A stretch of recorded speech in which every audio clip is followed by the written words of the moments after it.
Shalom, selamat siang. Saya Nadia, mahasiswi Sekolah Tinggi Agama Kristen Abdiwacana Pontianak. Saya mengambil prodi Pendidikan Agama Kristen. Saat ini saya sedang berada di semester 3. Dalam video ini, saya akan menanggapi sebuah buku yang berjudul Sejarah dan Pengantar Kristologi yang ditulis oleh seorang non-Kristen yang bernama Dr. Haji Wawan Hernawan MAG. Dalam buku ini, beliau membahas tentang histori lahirnya kontroversi konsepsi ketuhanan Yesus Kristus dan konsep ketuhanan Yesus Kristus menurut ajaran Katolik dan Advent. Dalam buku ini, penulis sama sekali tidak bersikap ingin memberikan ajaran yang keliru tentang pemahaman kekristenan. Tetapi dalam buku ini sangat jelas di mana dia memaparkan tentang kristologi dan sejarah mengenai gereja, di mana di dalam kristologi ini membahas tentang siapa itu Kristus atau tentang konsep Tritunggal. Nah, kita sering sekali mengalami perdebatan atau menjadi sebuah kontroversi yang sangat panjang yang masih berlaku sampai sekarang, yaitu tentang bagaimana kita memahami konsep Allah yang adalah tiga tetapi dalam satu kesatuan.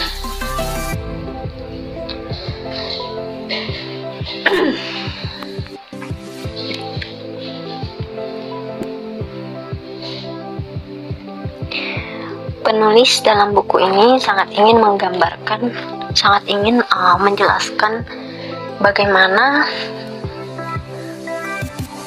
perjalanan gereja dimulai, tentang bagaimana sebuah kepercayaan akan Allah yang merupakan faktor penting dalam hidup seseorang dan peranan yang dimainkan oleh agama dalam hidup seseorang untuk menghayati kepercayaan Allah itu sendiri. Akan tetapi tidak ada definisi agama yang sangat memuaskan sampai saat ini. Karena satu hal, agama dalam keanekaragamannya yang hampir tidak dapat dibayangkan memerlukan deskripsi atau penggambaran dan bukan definisi atau batasan. Agama berkaitan dengan usaha-usaha manusia untuk mengukur dalamnya makna dari keberadaannya sendiri dan keberadaan alam semesta. Agama ini dapat membangkitkan kebahagiaan batin yang paling sempurna dan juga perasaan takut serta kengerian yang sangat dalam mengenai keutuhan dunia atau mengenai perjalanan dunia.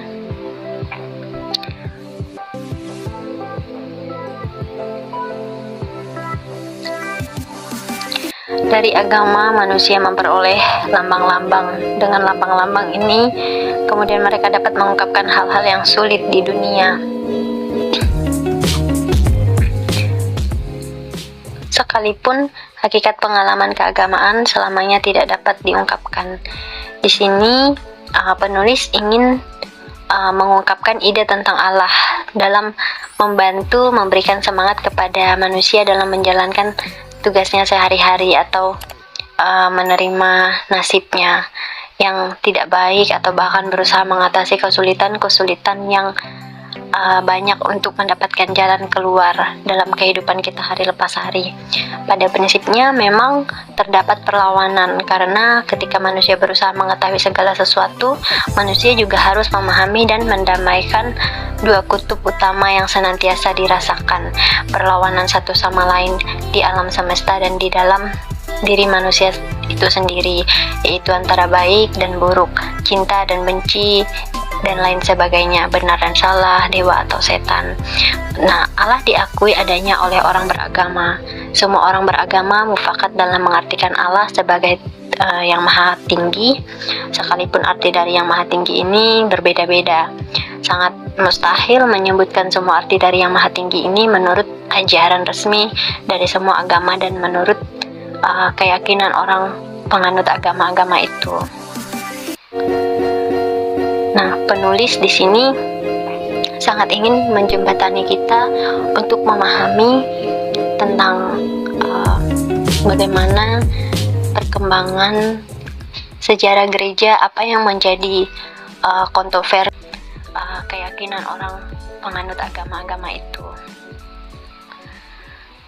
Nah, penulis di sini sangat ingin menjembatani kita untuk memahami tentang bagaimana perkembangan sejarah gereja, apa yang menjadi kontroversi yang masih eksis keberadaannya atau eksis untuk diperdebatkan sampai saat ini.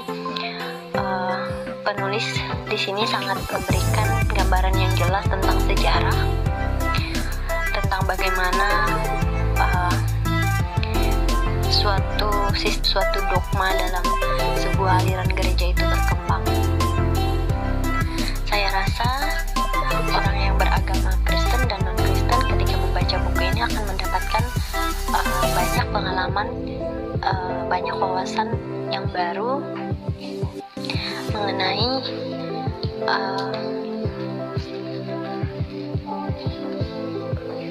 sejarah atau pengantar kristologi itu sendiri, seperti itu.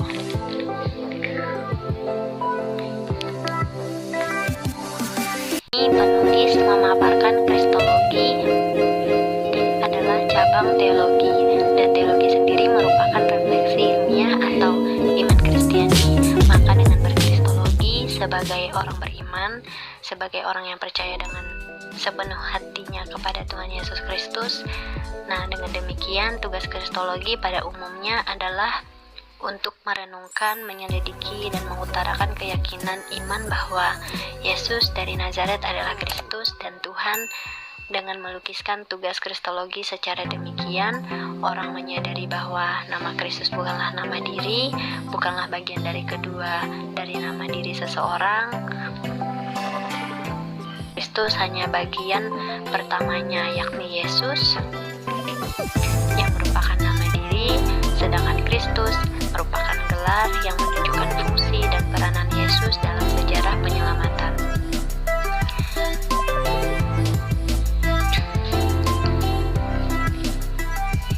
Yang ini ialah di mana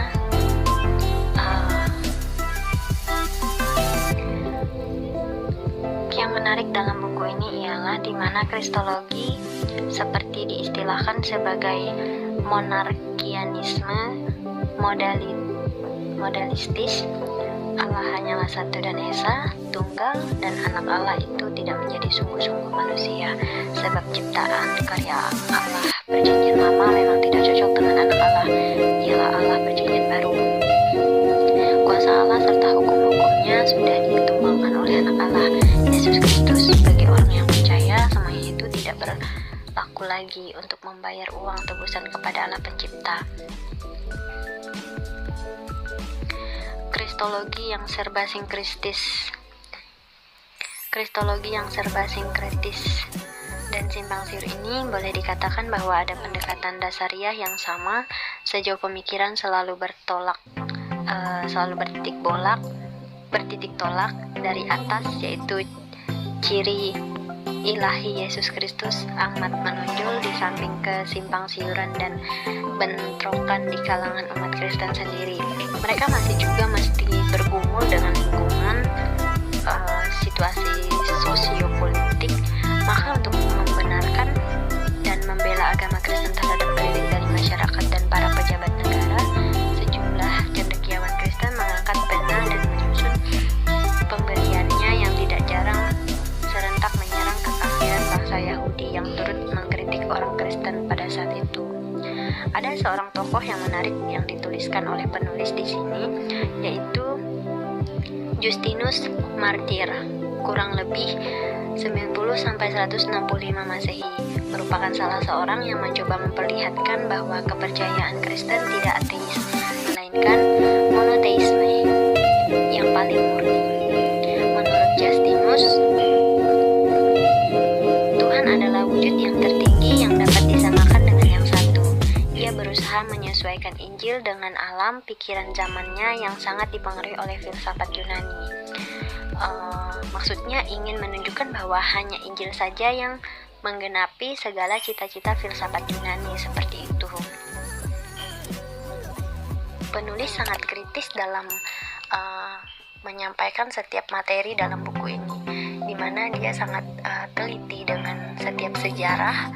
Dia sangat mengungkapkan tentang perjalanan sejarah itu secara detail dan membuat pembaca, saya rasa, akan sangat mudah memahami dan mengerti seperti itu.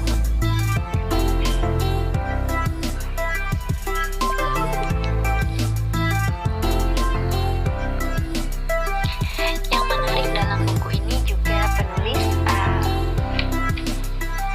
membahas tentang konsep Trinitas, di mana telah disebutkan sebelumnya bahwa firman Allah dalam Yesus terdiri dari 3 gagasan, yaitu Bapa, Putra, dan Roh Kudus. Yesus bersatu dan sekaligus berbeda dengan Allah Bapa karena Ia Sang Putra. Orang yang mengimani ketuhanan Yesus atau kesatuannya dengan Bapa, kemudian ia memiliki Roh Kudus. Jika di dalam pelaksanaan wahyu itu Bapa, Putra, dan Roh Kudus merupakan 3 unsur yang berbeda namun berkaitan satu sama lain, maka di dalam hakikat abadi Allah sendiri pun demikian halnya, sebab Allah justru mewahyukan dirinya sendiri. Nah,